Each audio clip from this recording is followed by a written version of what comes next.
Thank you for tuning in to the World Builder's Anvil, episode 170. Oh, why not? Don't know where to start building your fantasy world? Do you need more? Does it make sense?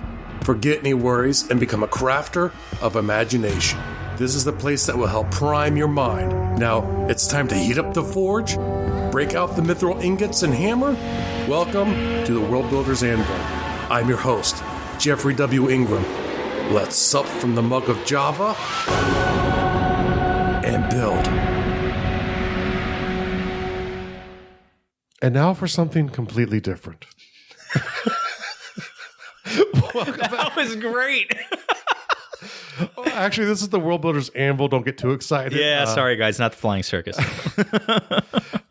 This is Jeffrey W. Ingram. And I'm Michael Miller. In a very special return to form, I am sitting across the table from Jeffrey. Yeah. And you can see if this is video, you can see the big smile on his face. He's so happy to be in my presence. You might also be able to pick up the fact that I am struggling to chew back the vomit in the back of my throat. You almost spit your water out on that one. Because I have to look at Jeff like I can't minimize the screen. I'm forced. He's right in my face. In the studio episode. What's it? We have to name the studio today. We are going to name it the Flying Circus Studios. I was thinking more like Back in the Saddle Studios. Okay. All right. Hopefully that. Okay, we'll just leave that alone. Okay, Flying Circus Studios. It is. Yes, Flying Circus, most definitely. Okay. So today we want to get into a bit of why subcultures, right? And because we talked a lot about the big overview cultures that happen in the world. And we will continue to. Yes, because Jeffrey is obsessed with many things, and that being one of them. So we'll definitely get back to that one again.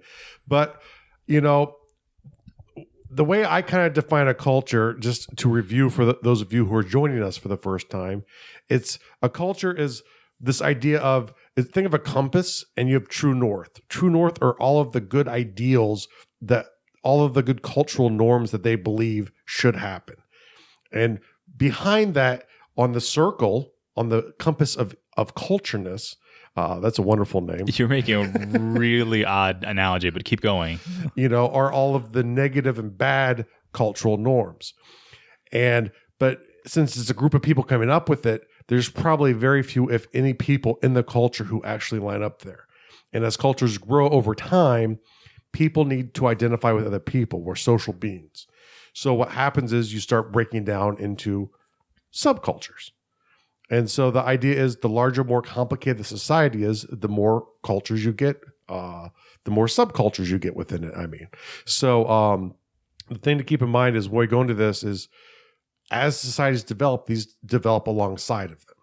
And so we kind of want to break down I have two main subcategories. Finish your thought. I have two main subcategories, sort of normative and counterculture, and we'll kind of get into some specifics of how and why. And later on, we'll probably do deep dives into some of these subcultures. You have difficulty there.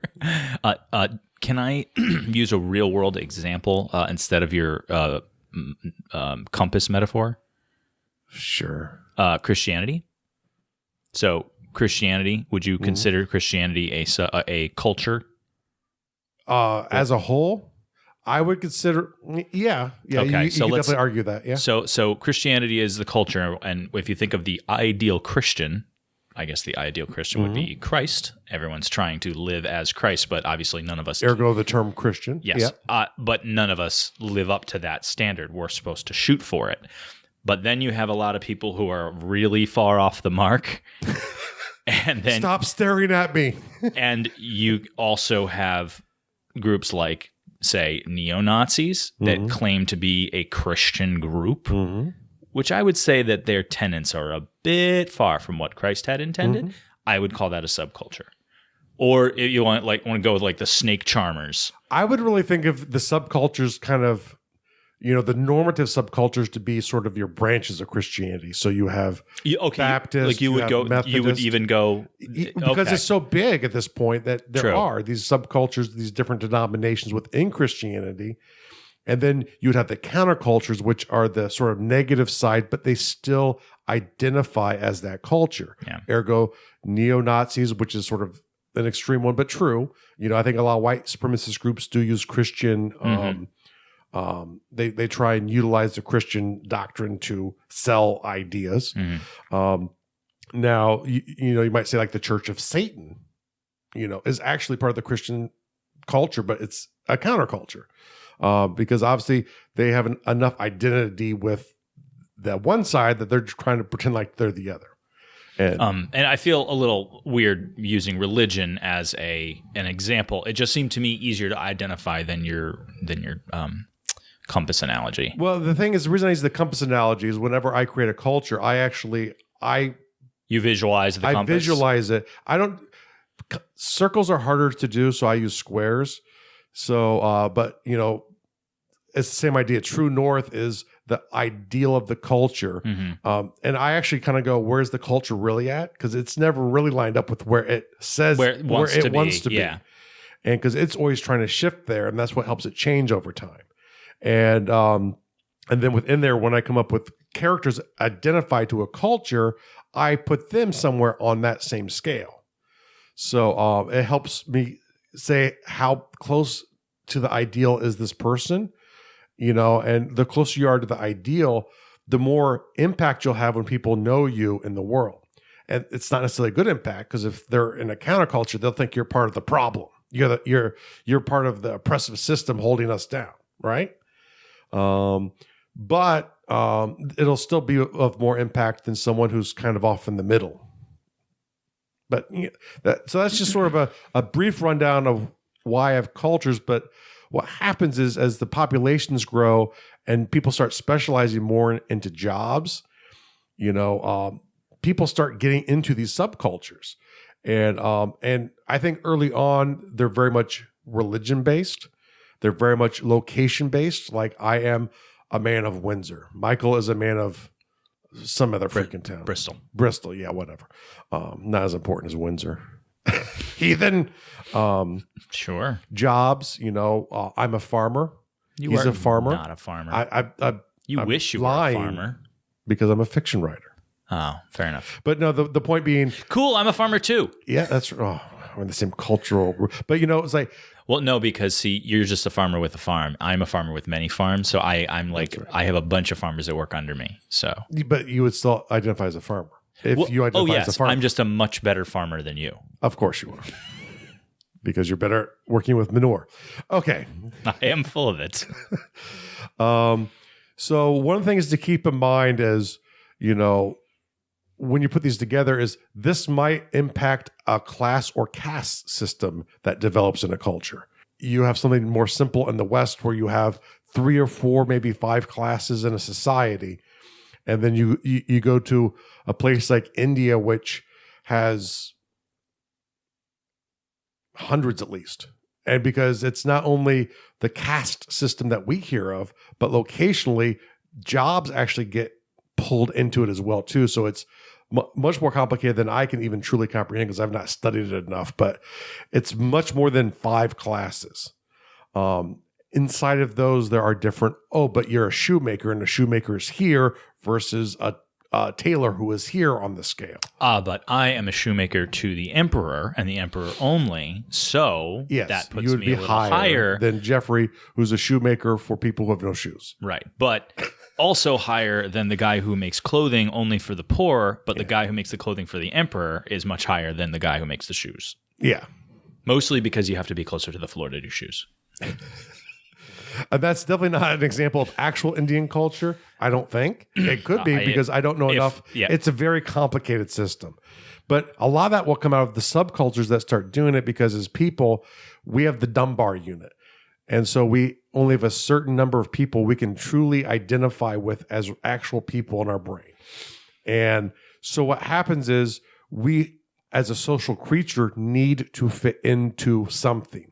And so if it's not the the overall culture, because we're too far off of that norm, we're going to find similar people who we're attracted to. And over time, as societies grow, things like geek culture starts to, I mean, that's like very far down. You're not having this in a medieval society, but you know, as it gets even bigger and more complicated, you start getting stuff like geek culture, which is the subset of people who have typically technical types of jobs or interest in technical types of things or games or these things that hold the geek culture together. And so, you know, it gets very elaborate over time. And like I said, we're always talking about a frame here. You don't need to develop all of the subcultures that you have, but think of the ones that are relevant to the frame that you're creating your story through, right? And think them out a little bit and how they're different. Let's go to job. Warrior is a job in many societies. Sometimes the aristocracy acts as the warrior, or sometimes, you know, the warriors become the aristocracy. Because they have the guns, yeah, and but you know, offering protection, it becomes a job, and that can in and of itself become its own class, and subcultures can develop within there. Like if you go to the West, you have different orders of knights that you can think of in the Middle Ages. You know, we are the Knights of the Holy Sepulchre. Michael is a Knights Templar. Actually, if you from want Assassin's Creed, the real bad evil kind, so you must stop him. Well, actually, I only until recently was one of those. They threw me out. I am now one of the knights who say icky icky icky whoopoo patang. I was right, because I was about to go in, and I'm the Knights of Knee. But it's any kind of job group, but it's also who's around you. So if you're the only cobbler in a small village, you need to fit in somehow. So maybe it's because you're all peasants and it's a really small village. That might be enough because of the location you're from. It's almost a weird mentality that people have, and it almost, to me, I'm diving into it in my mind of, okay, well, why do we do that? And it's almost like it comes from either a desire to fit or a lack of confidence. So if I walk in and I am the cobbler, we'll use the cobbler, say I walk into a new town, there is no cobbler and they have poor shoes, and I see a need, I'm like, okay, well, great, I can do business here, but who am I going to hang out with, because there's no other cobblers. There's no one that knows how to, what I'm doing is a strange thing to these people, but I can help. But I'm still very much an outsider. Yeah. Versus you move to the city, there's a whole street of cobblers. I can hang out and talk shop with a bunch of other cobblers. And I might be required to have my shop on that street. Possibly. Yeah. So, but then there's, without getting into the dichotomy of these are the people that I'm going to hang out with, but it's also the people I'm going to compete with for business. But just on the side of who am I going to hang out with, who am I going to be with? You used the word attraction a moment ago, which is the perfect word for it. But sometimes people get lost in that word based on the modern interpretation of attraction. Yeah, like attraction isn't just, look at that fellow cobbler. I find you attractive. Like, you can be attracted to a person for whatever the reason. Like you're like, oh, that guy's dressed cool. Like, I want to be like that guy. I find him attractive. I want to talk to him and find out where he gets his clothes. Doesn't mean I want to go over and buy him a drink and ask him to come home with me. Yeah. You can be attracted to people for different reasons, and that's more what we're talking about. The human condition of attracting. Yeah. Like what? Like magnets, not. Yes. Yeah. Like, what are they attracted to, and subsequently all attracted to become a smaller culture, a subculture. Yeah, because there's momentary, like, if you were to see Michael, you would say, wow, that guy has a lot of style. Not really, but let's go with me for a second. And so he's a fiction writer. So you're gonna you maybe approach him, and the attraction might just be strong enough for you, like Michael just said, to find out where do you get your clothes? They look freaking awesome. But that might be it. But if you both have a true passion for fashion, maybe what happens is over time there's more and more meetings, more and more discussion, and you start creating your own subculture around that. What I saw a really interesting video the other day. They did this experiment. They basically had like what looked to be about, I don't know, 8 to 10 different groups of people. All of them were dressed similarly. I can only assume that they either canvassed and then parsed them into different groups, or went to given places and brought these people in for this exercise. So over here, you've got all these big you got a couple guys with real muscles, scruffy looking tattoos. Almost all of them were wearing black leather. They looked like a tough group of guys. And then over here, you had a bunch of people wearing fitness clothing, and they looked like they just stepped out of the gym. In this group, you had people that were dressed very conservatively, most of them older. In this group, you had families. There was young children here too, whatever. And they had them. They had all these squares on the floor, and everybody was standing in their appropriate square. And everyone in each square was dressed similarly, looked similarly. They all looked like pocket subcultures in this setup. And then they said, okay, and people are looking around and judging the other. Everyone's judging. I gotta see if I can find this video because I know the one you're talking about. It's a great video. It's awesome. Yeah. I might still have it in my feed. If I still have it, I'll post it in the Undercroft group and on the Garduel page. And then what they started to do is this. They said, okay, the first one they asked was, who was the class clown? And people chuckled. And someone from pretty much every group stepped forward, and then they parsed them into a group. Yeah. And then they said, okay, who here is a step parent? And then people from like almost every group and they all started to laugh and giggle as they parsed them down and down and down. And then you took all these groups where everybody was all grouped up together, basically almost all visually. Like they really looked similar visually when they started. And then they parsed them down into all these different aspects that make a person more unique. And they realized they were closer to each other. But basically what they were doing was saying, okay, who's part of this subculture? Who's part of this subculture also? And they parsed people down. It was really interesting. And this actually kind of leads us to like a very interesting thing to consider too. In cultures, when identities start to strongly identify with subcultural groups, those can sometimes lead to splits within a culture, and sometimes new cultures might rise out, a complete new culture, maybe even a new state breaks out, because of a civil war or something. Because Sounds familiar. People forget that, and this is why I love this video, is even though you have all of these subcultures, most people within a culture have a lot more in common than they don't.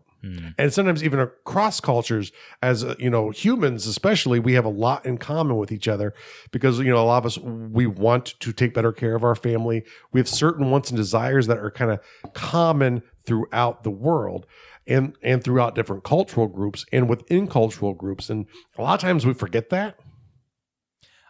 I have there's I forget, it might have been when I went through Landmark, and I kind of compartmentalize things for myself. The way I look at how I fit in the world.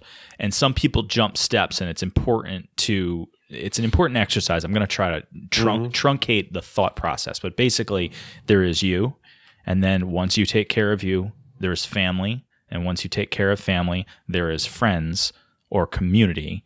And once you take care of that, there is town, state, nation, world. So you can think about it that way. But wouldn't it be great if it seems to me one of the reasons we have so many conflicts in the world is everyone with a conflict, which is pretty much everybody, is caught somewhere in that chain and stuck there. Yeah. So you might be caught at community. Well, I'm Christian, he's Muslim, we have a hard time getting along. Or they're Palestinian, they're Israeli, they have a hard time getting along. Or I'm American, he is Russian, we have a hard time getting along. If we could all think at the world level and understand that we're all just human, it'd be a lot easier. Or think about even within the culture, right now you're starting to see a lot of, well, I'm a progressive, or I'm a Democrat, I'm a Republican, or I'm a conservative. And we start looking at each other in our own culture sometimes as the enemy. There is neat subculture concepts and this is the analogy that I love to fall back on when trying to explain this of think bigger, think kinder. Think about sports. Like, okay, well, one of the ways to rally behind a sports team, and I don't think this was intended, this is just how I see it. If you can rally behind a sports team, it's a way for you to get something. what you get out of it is probably inconsequential. Like, let's say you are a New York Giants fan. Well, every time you see someone wearing a New York Giants hat or jacket, you give them a thumbs up or say a high five or, hey, nice hat. Because there's the subculture thing that you have in common with that person. You've created a common ground. It doesn't really exist, but you've created a common ground out of a mutual like for another thing. Okay? So follow me. You've got the New York Giants fans, and they're all cool with each other. Where it breaks down is when they run into an Eagles fan or a Jets fan or a Patriots fan. The best analogy in New England is the Red Sox and Yankees. The Red Sox and Yankees or because the teams end up with rivalries and then the fans follow the rivalries. And it's really, can't we all just be cool because we all like football? Or soccer is a dangerous one to use. I was about to go to soccer. Yeah, there are plenty of examples in soccer. Why it's in England, South America, forget it, where people get hurt and sometimes killed because you follow that team and I follow this team, and you guys should take it a step higher and be like, we all just love football, and this is the team we've chosen. And that's my thing: is people get caught in one of those steps of the subculture. And don't get me wrong, I'm not knocking subcultures. I think we all have to belong to them. We all have to be in them. We need to connect. We need to connect. Just understand that. Understand that it is a smaller piece to a much larger whole that is more important to acknowledge. But now as a storyteller, though, the good news is, unlike the real world where you have to live with it, you can explore. It's a great way to find challenges to overcome in stories. Great way to build conflicts. Or it's like, I'm the blacksmith who refuses to join the blacksmith guild because I don't like the way that they do business in this town. And I represent all of those blacksmiths, and you'd better join us, or, we know where you live. Oh, you're not going to get the shop open. It's illegal here. What? Yeah. But, it's subcultures are a great way to come up with conflict because, as Michael just kind of got into saying we should get past it, is a lot of times we create conflicts because we forget similarities and we focus on, it becomes just a tribal difference of my name versus yours.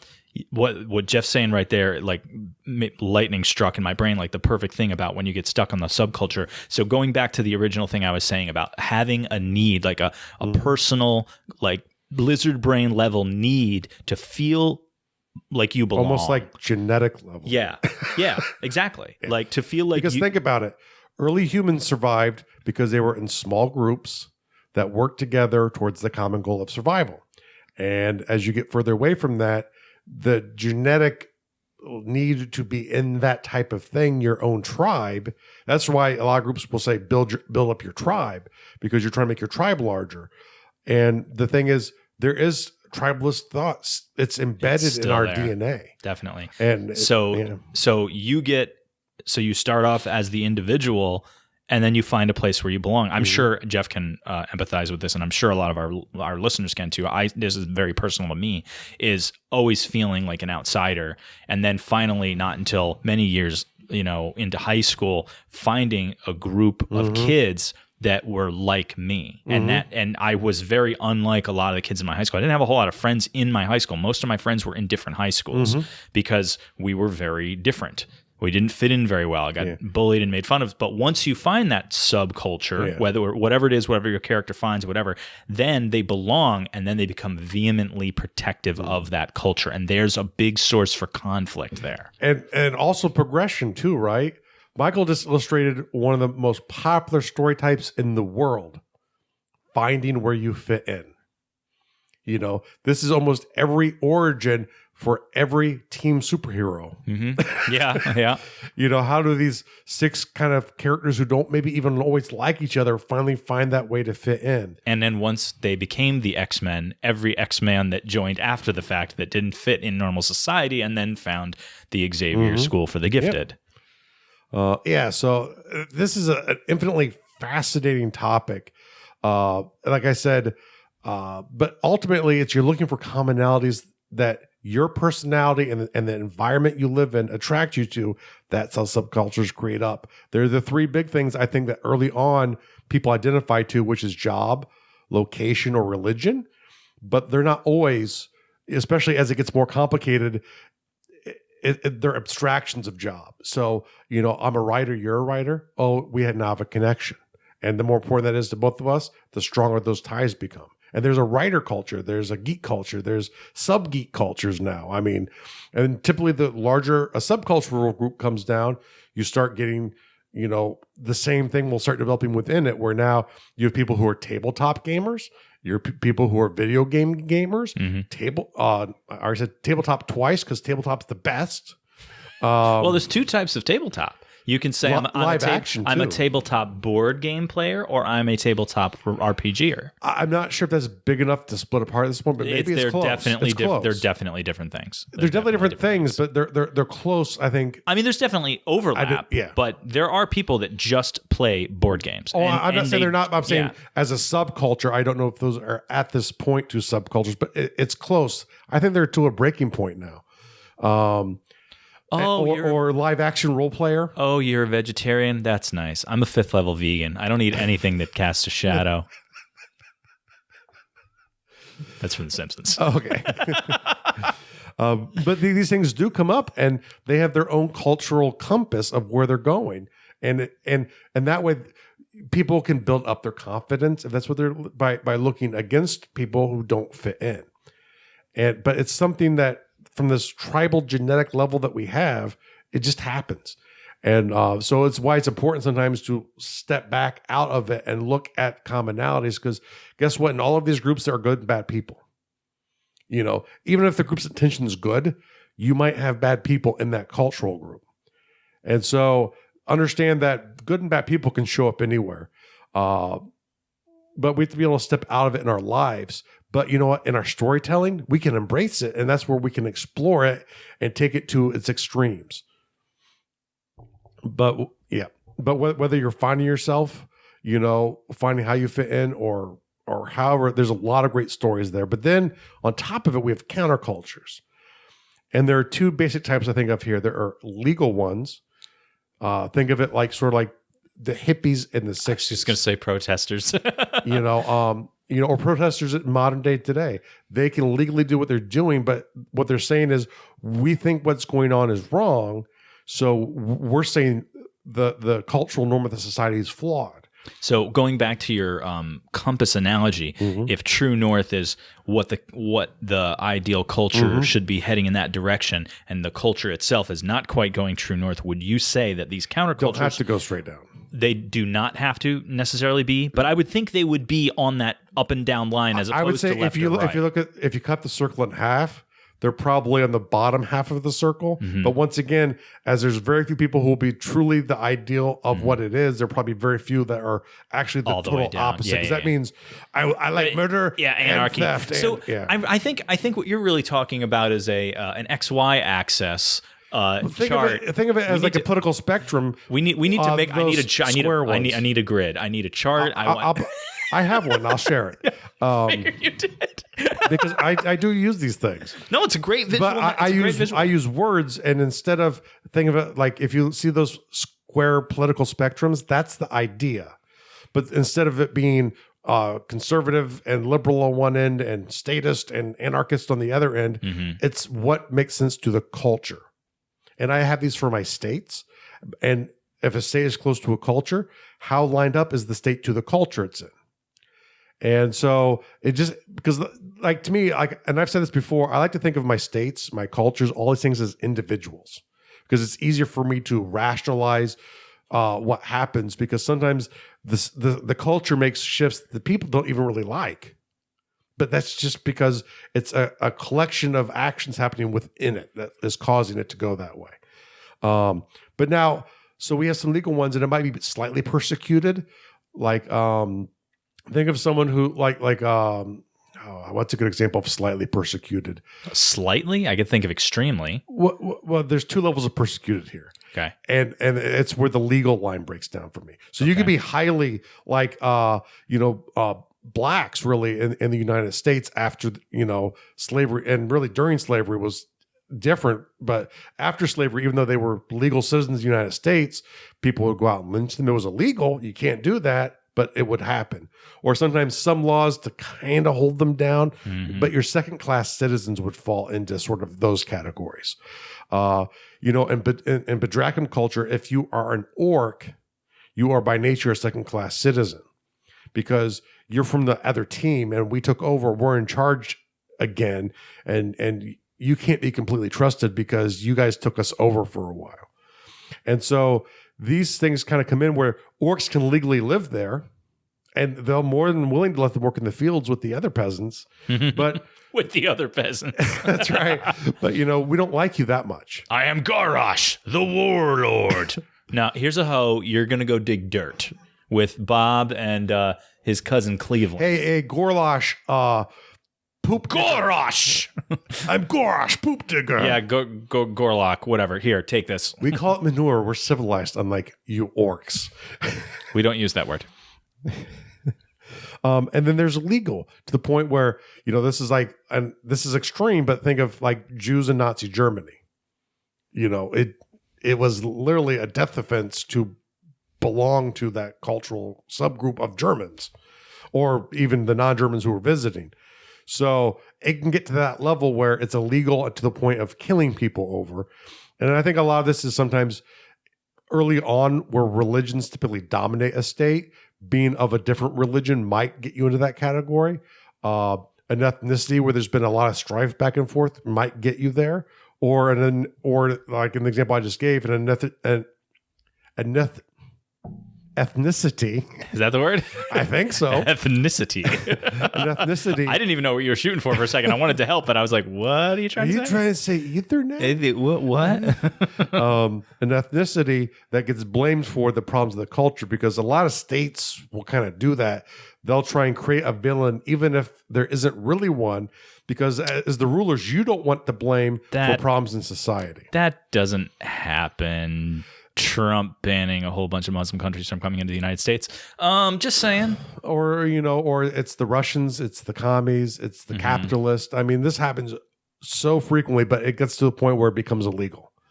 And that's really the dangerous point right there, because you don't want that where you live. But when you're writing fiction, you can explore these kind of things. And the great thing with fantasy and genre fiction is you can kind of distance them back from the earth we live in. So people get less caught up in the emotion of their tribe. Because once you bring their tribe into it, if you want to write a book about conservatives versus liberals or liberals versus conservatives in modern America, you've just lost half your audience.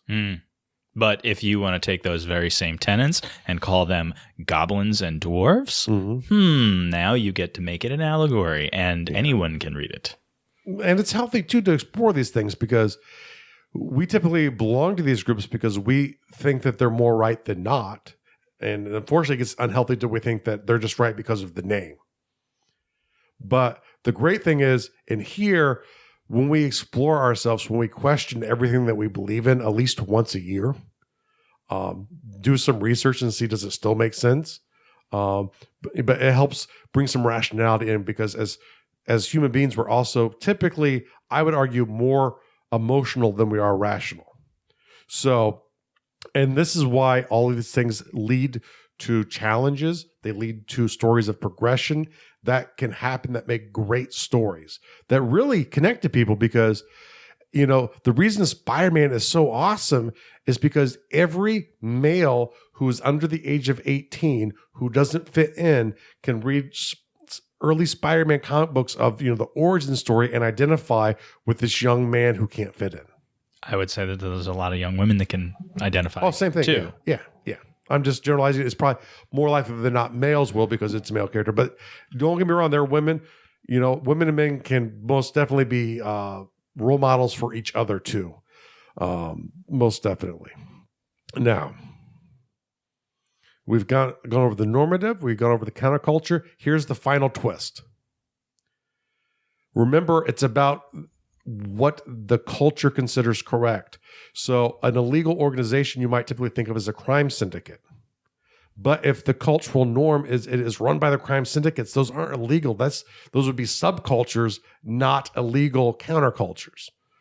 The whole idea of a thief's guild is it's legal enough that the government tolerates it as long as they can control themselves to a point.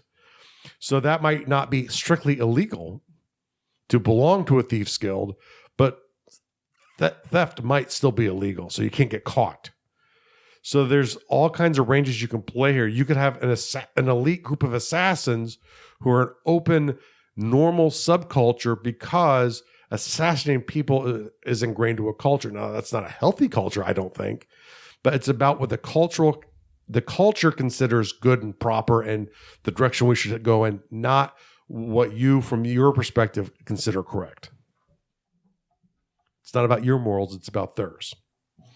Now, here we go. Brainstorm out some subcultures that should exist in your culture that you haven't thought of before. And if you have thought of them, good job. Take a nap. And also, I wanted to make one last point on something for subcultures. If you want to do a little watching, I'd probably have to look up the specifics, but the first 5-6 seasons of the original CSI with Grisham that took place in Vegas has tons of great subculture specific episodes. Tons of them. A good chunk of the episodes were there's a murder in a given subculture, and then all they did was throughout the episode was dive into that subculture. So, because remember, what's niche today, when the population grows, is a subculture tomorrow. And the real world task is, if you want to get more creative and more productive, yes, sleep at least 7 to 9 hours a night. Oh, jeez. And increase 50 minutes of increased. I can't read this the way you've written it. If you get 50 minutes more of sleep, you're going to be 20% more productive. That's how I'm going to say it. And really, that is for you people who are to your 4 or 5 or 6 hours a night, and you don't if you don't believe you're going to be more productive, more creative, realize the neurons in your brain make those creative connections only in sleep. So if you're stuck in your world, if you're stuck on a problem that needs a solution anywhere, the reason people think showers give them aha moments is because showers typically happen for people in the morning after they wake up. And they actually show there's about a 33% increase in aha moments right after people have had a full night's rest, because the neuron pathways needed to solve the problem have completed overnight. And same thing too, the 20% productivity. If you're at 4 hours, just try 5 tonight. And you're going to have a little bit more clarity. You're going to have a little bit more vision and be able to move forward better in your creative projects. You're going to get your work done a little bit faster, your chores done in your house a little bit faster, and have more time to create just by sleeping more. And there's another secret thing too. And I didn't tell Michael here when I wrote it down. If you're, let's say, not like me, if I do an elliptical machine for 30 minutes, I burn about 9,000 calories. But for normal overweight men who are 46, you're probably going to burn between 250, 300 calories. Even that might be a little hopeful, honestly. Well, according to what the machine will tell you, because they're hopeful. Yeah. If you sleep 8 hours a night, on average, people burn 300 more calories a day. That's an extra exercise regimen plus. Yep. But you should still do the little bit of exercise also. Oh, yes, because it'll actually help you sleep better. And while we're I'm segueing into shout outs. Yeah. So Mason, thank you for joining the Undercroft group, as well as no, I have it. I was just saying it in my brain so I wouldn't mess it up. Is Joao. Yes. So Joao, thank you for all the content you're popping up on the page. Yep. Some very inspirational stuff, and actually brought up this episode actually. He shared it in facebookgroups.com or facebook.com/groups/Undercroft. There's no way this is not going in. Okay. So, he shares a lot of inspirational content. If you go to facebook.com/groups/Undercroft, he usually gives out 2 or 3 a day. And thinking over one of them where he shared about Orders of Knights was like, I've never really gone into subcultures specifically. We've talked about secret societies before and things that really are probably subcultures, but we never really went into the overall, what is a subculture? Why should you have them kind of stuff? And I was really inspired just by seeing this article posted in the Facebook group. So if you are either in a little stuck moment, or maybe you just want to write something but don't know what to write right now, read any one of Joao's articles, any one of his posts, you'll find an idea, something you can jump on and run with. And right now I'm starting to layer in some more regiment as well. So people are going to start, trying to help people achieve their projects and get their projects done. So look forward to seeing you there. Until next time, adieu. Adieu.